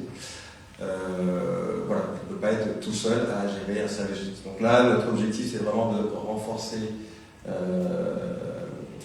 le service et voire même, dans un second temps, augmenter son effectif pour proposer vraiment quelque chose de qualitatif pour la jeunesse, et surtout après pouvoir les accompagner vraiment plus loin, autre que dans le ludique. Je ne remets jamais en question le ludique, c'est hyper important, il en faut, mais on doit avoir la capacité, nous, d'accompagner nos plus vieux, nos plus grands autour de l'orientation, les aider dans leur démarche, quelle qu'elle soit, pour être plus autonomes. Donc avec la création à long terme d'une structure, peut-être en formation jeunesse, en tout cas s'y rapprochant le plus possible pour qu'on puisse les accompagner à 360 degrés, voilà, dans tout le parcours de vie d'un jeune. Il manque ça société. Si un jeune veut se sentir concerné et intéressé par sa vie, il faut que nous on s'intéresse à lui. Donc là il faut qu'on fonce et qu'on ne perde pas de temps, qu'on ne pas les perdre, et qu'ils aillent voir ailleurs. Voilà.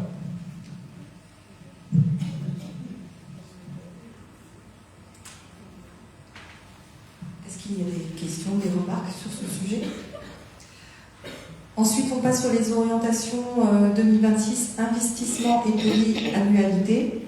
Donc, nous nous sommes engagés dans notre programme, et du coup, le rapport d'orientation budgétaire s'y tient, à faire un moratoire sur les constructions massives, c'est-à-dire que nous souhaitons réexaminer un peu la cohérence urbanistique et la capacité que nous avons, aussi bien en termes d'infrastructures et de moyens financiers, de pouvoir remettre en cohérence les équipements publics, les besoins en équipement public, avec les nouveaux projets qui ont été faits, les nouveaux projets immobiliers, l'accueil des nouveaux habitants. L'idée, c'est de pouvoir permettre d'intégrer les nouveaux habitants tout en ménageant aussi ceux qui ont vu leur cadre de vie évoluer par le biais de ces constructions. Et donc ça passe par un travail avec les bailleurs, donc des rencontres qui sont à planifier et un partenariat qui est à mettre en place pour travailler vraiment sur le vivre ensemble et l'intégration de façon harmonieuse de ces nouvelles habitations avec des services publics de qualité. Le plan pluriannuel d'entretien, on vous l'a dit, pourra commencer dès cette année. Nous faisons un peu la liste exhaustive des bâtiments. On a des bâtiments vieillissants et on a un focus notamment sur l'école élémentaire des Sources qui nécessite d'être rénové, d'avoir de la réhabilitation et de l'isolation thermique. Donc on a un fléchage sur cet équipement-là, la salle Carzou aussi, qui aujourd'hui n'est même plus aux normes et pour laquelle on voit régulièrement des problèmes électriques. Donc on va essayer de remédier à ça au plus vite. Gros sujet, la ZAC de Carcassonne. La ZAC de Carcassonne, c'est un sujet que nous allons aborder avec l'AGLO, puisque l'AGLO propose de nous accompagner sur une réflexion de requalification du projet. L'idée étant, vous le savez, d'arrêter l'urbanisation massive, tant qu'on n'a déjà pas les équipements qui permettent d'accueillir de nouveaux habitants et de nouvelles populations. Et peut-être aussi d'avoir une offre d'hébergement qui soit plus spécifique et plus adaptée aux besoins du territoire. Donc, dans le cadre du programme, nous avions plutôt réfléchi à une offre à destination des seniors. Aujourd'hui, il y a une étude nous devons étudier avec les parties prenantes la pertinence de ce projet et la possibilité de requalification. Nous avons aussi des engagements forts sur le stationnement.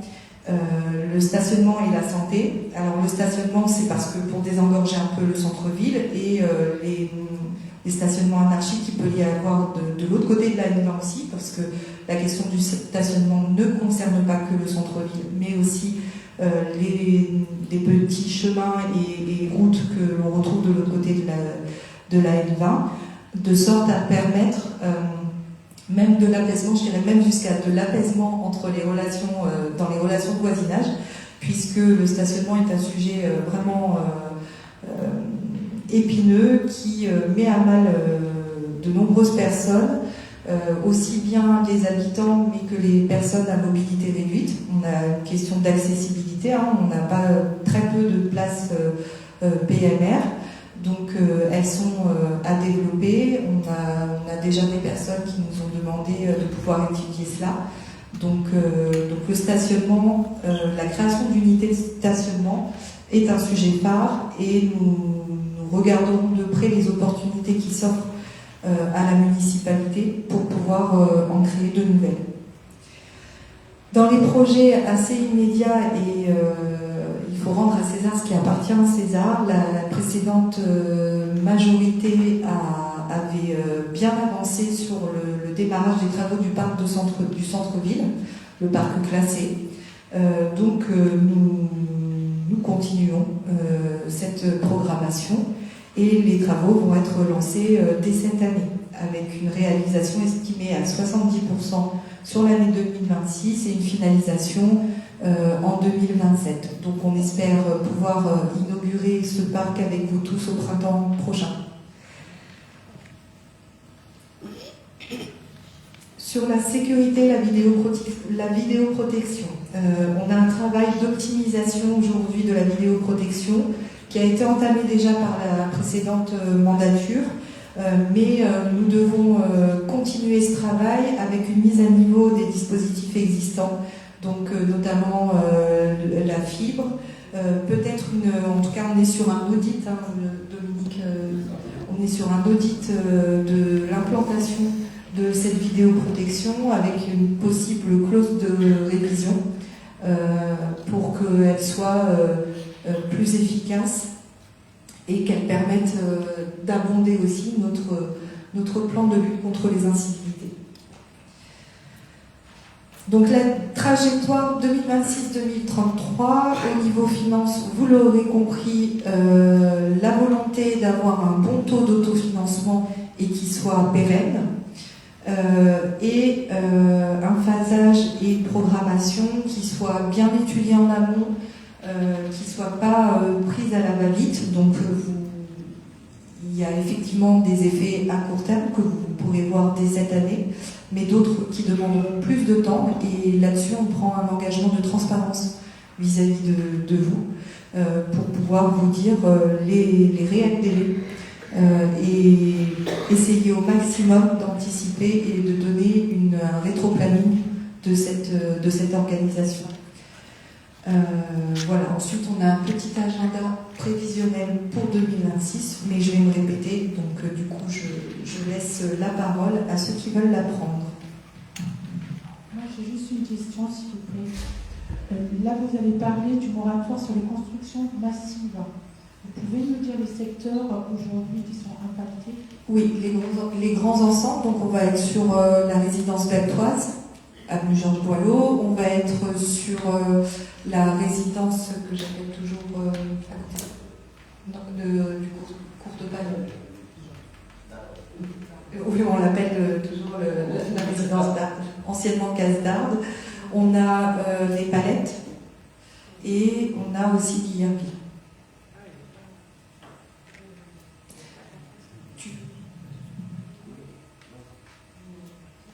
Et une dernière petite question. Il était prévu les débuts des travaux du parking au centre-ville à partir de mai. Est-ce que c'est maintenu? Lors du dernier conseil municipal, c'est ce qui avait été annoncé. Le début des travaux est prévu pour mai. Je pense que vous parlez du parking qui est associé au parc de centre-ville. Ça sera fait dans le même temps et c'est financé intégralement par la CPS. Monsieur Pelletan, vous vouliez prendre la parole? Je rebondissais sur la question de la notion de moratoire pour les constructions massives. Et vous nous avez parlé donc des 4 programmes immobiliers qui existent aujourd'hui sur la commune. En fait, quand on parle de moratoire, ça veut dire qu'on arrête les constructions massives. Et en fait, j'aimerais comprendre quel est ce que vous voulez dire par là, puisque si on arrête les constructions massives, c'est pas uniquement là où elles sont déjà construites finalement. Et qu'est-ce que vous entendez par construction massive? C'est-à-dire à partir de, est-ce que ce sont des gros programmes et à partir de quel volume, ou est-ce que ce sont des constructions diffuses sur l'ensemble du territoire de la commune? Est-ce que vous pouvez concrétiser cette notion de moratoire construction massive? Oui, alors pour nous, la notion de moratoire ne se limite pas à la notion d'arrêt et de stop de projets immobiliers.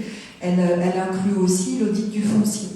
Ce qu'on s'aperçoit aujourd'hui, c'est qu'on n'a pas une visibilité totale encore, enfin pour nous qui venons d'arriver, sur le foncier, aussi bien en termes de patrimoine bâti que de patrimoine de terrain nu.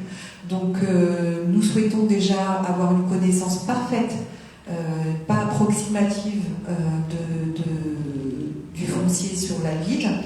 Et oui, vous l'aurez compris, il y a une démarche forte aujourd'hui de ne pas aller plus en avant sur des constructions de collectifs.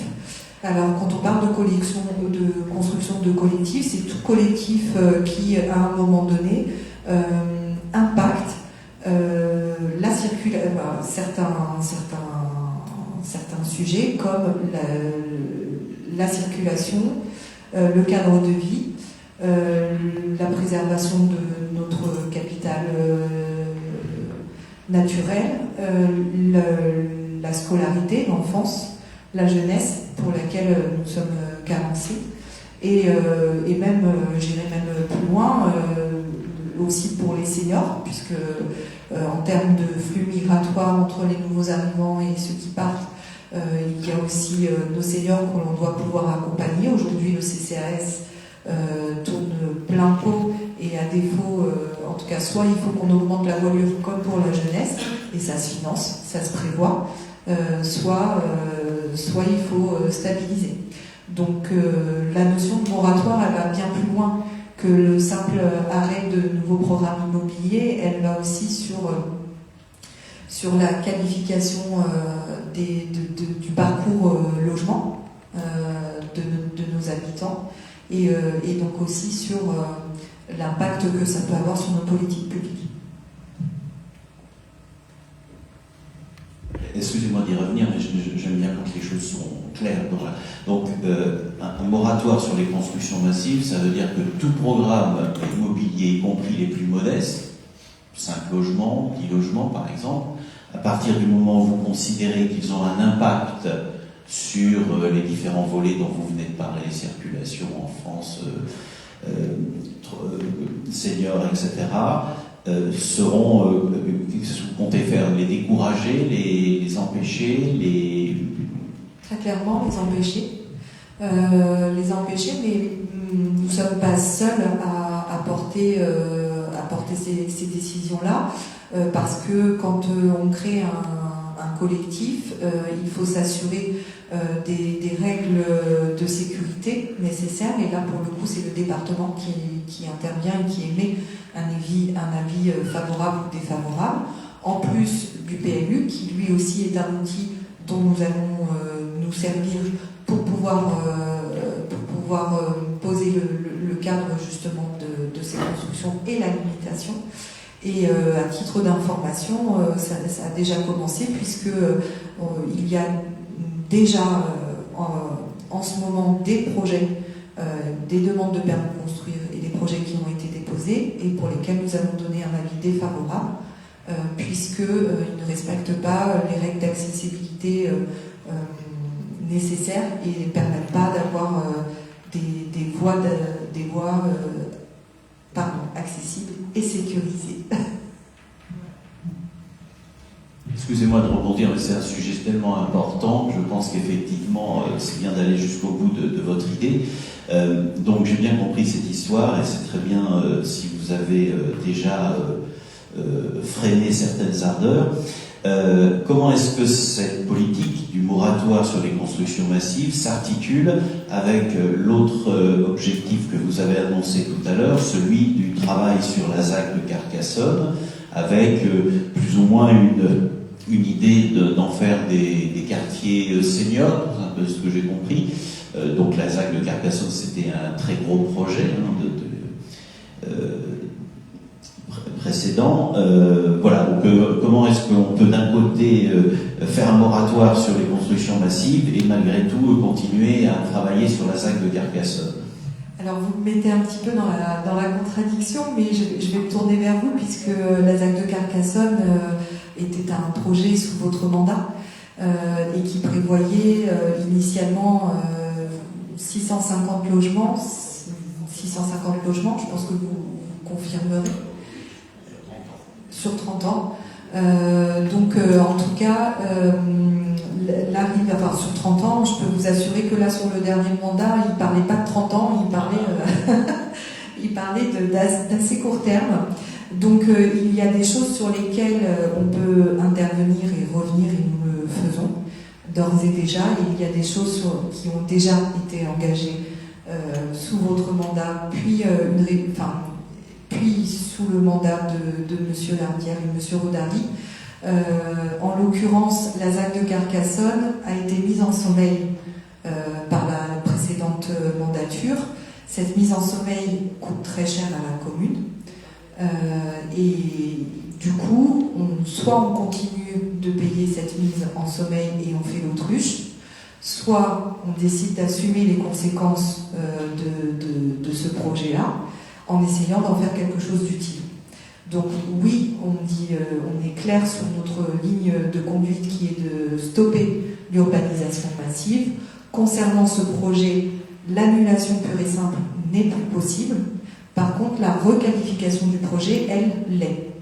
Donc, on a tout intérêt à envisager quelque chose qui réponde aux besoins de logement de nos seniors et qui a un réel besoin pour la ville, plutôt qu'un projet qui avait été précédemment énoncé, celui d'un data center, ou alors de 650 logements avec un parc social. Nous n'avons pas d'équipement aujourd'hui de résidences seniors pour accueillir nos seniors qui souhaitent avoir un logement plus petit avec des services intégrés. Et donc l'idée, si c'est possible, hein, bien sûr, je mets vraiment des pincettes à ce que l'on dit là, puisque on n'en a pas encore parlé avec les partenaires, mais l'idée serait de permettre d'avoir une résidence senior sur notre ville.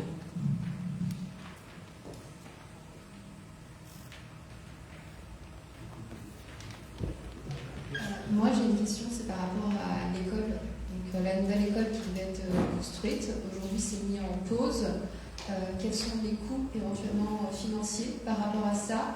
Et quelles solutions aussi pour les enfants? On a bien entendu notamment le fait de refaire la carte, mais pour moi, il n'y a pas que ça. Donc, dans quel délai aussi et quelles pistes aujourd'hui déjà envisagées? Merci.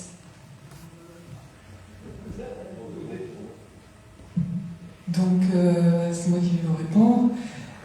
Déjà, en préalable, nous sommes tous d'accord sur le fait que le site qui a été choisi pour cette troisième école est le bon site. C'est un site idéal pour tous les habitants qui se trouvent de l'autre côté de la Nationale 20, dans ce quartier nord-ouest. Il est idéal pour les gens, ils vont pouvoir amener leurs enfants à pied en toute proximité. Le site n'est pas du tout remis en cause, c'est le préalable. Ensuite, on s'est rendu compte que le coût, enfin on s'est rendu compte, ça fait longtemps, hein, on ne vient pas de le découvrir, mais on le savait, le coût de ce projet d'école a complètement dérapé. Il est passé de 8 millions en 2023 à 13 millions par décision de M. Rodari il y a 3 mois. Donc c'est un dérapage de 5 millions alors que les travaux n'ont pas commencé. C'est un dérapage de 63%, donc il faut quand même se rendre compte de ça. Et pour que tout le monde ait une idée de ce coût un peu prohibitif, il faut savoir que l'école de Carcassonne, les 10 classes élémentaires qui ont été construites entre 2022 et 2023, c'est pas il y a longtemps, hein, c'est il y a 3 ans, ce coût, c'était 2 millions d'euros après les subventions. 3 millions avant et 2 millions après les subventions. Ça fait 200 000 euros la classe. D'accord ? Maintenant, si vous comparez avec le Guillerville, 11 classes, 13 millions, vous vous rendez compte que la classe coûte plus de 1 million au lieu de 200 000, c'est-à-dire plus que 5 fois plus cher. Donc ça n'est pas raisonnable, ça n'est pas responsable, et c'est surtout pas justifié. Donc notre idée, c'est que on réétudie le projet, on le rend responsable, et ça ne va pas prendre beaucoup plus de temps. Ah, ce que je n'ai pas précisé, c'est que les travaux n'ont pas commencé, c'est-à-dire ce dérapage, tout ça, c'est avant que les travaux commencent. Donc voilà. Ça veut dire qu'un dérapage est encore possible ensuite. Donc c'est pas responsable. Donc on recommence, on garde les sites, on réanalyse les projets, et ça ne va pas prendre un temps fou. A priori, ça ne devrait pas retarder du tout la rentrée scolaire qui était prévue au départ. Et qu'est-ce que j'avais encore à vous dire? C'est que par ailleurs, en prenant des informations auprès de tous ceux qui ont vécu le choix de ce projet, c'était le choix d'un seul homme. La maire adjointe au scolaire était défavorable. L'avis des enseignants n'a pas été demandé, jamais. Finalement, si vous cherchez quelqu'un qui était favorable à ce projet, je vous souhaite bonne chance, moi j'en ai pas trouvé. Donc voilà, donc nous on va faire autrement, on va demander l'avis des enseignants, on va demander l'avis de Anne, qui peut peut-être rajouter son mot à ce que je viens de dire, et voilà, mais je pense que, tout annonce le fait que ça ne devrait pas retarder une ouverture en septembre 2028. Est-ce que je vous ai répondu?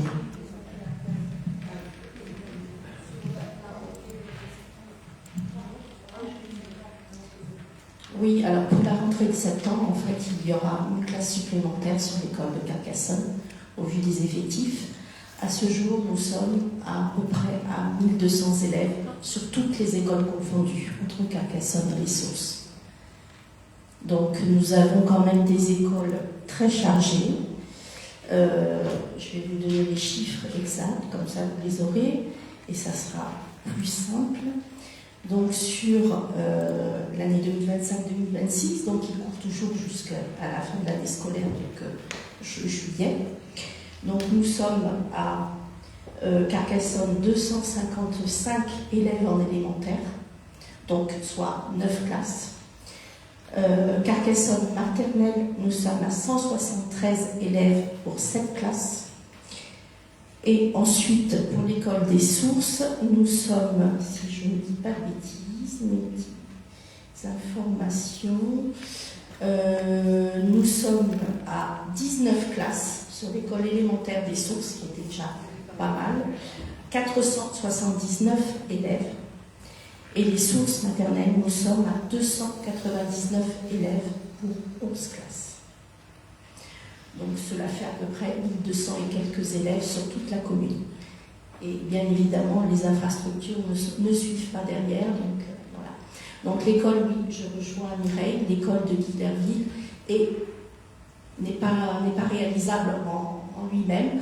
Moi-même, j'étais présente lors de la proposition qui avait été faite et je l'ai mis un avis défavorable. J'ai été contre ce projet puisqu'il n'avait pas été présenté au préalable, et je pense que le public et nos directrices et nos enseignantes sont là, c'est elles qui vont travailler dans les écoles, donc elles sont à même de pouvoir présenter, enfin qu'on leur présente du moins le projet et qu'elles puissent éventuellement donner leurs idées et leurs appréciations par rapport au projet. Voilà.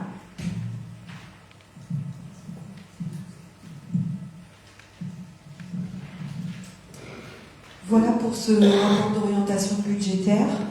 Je vous propose donc de prendre acte et de voter le. Ouh là là, attendez, excusez-moi. Donc de prendre acte de la tenue du débat d'orientation budgétaire et de voter ce débat d'orientation budgétaire. Qui vote contre? Qui s'abstient? Deux abstentions. Donc, ce DOB est adopté à la majorité. Je vous remercie. Nous avons fini l'ordre du jour et il me reste à vous remercier et à vous souhaiter à toutes et à tous une excellente soirée. Merci beaucoup.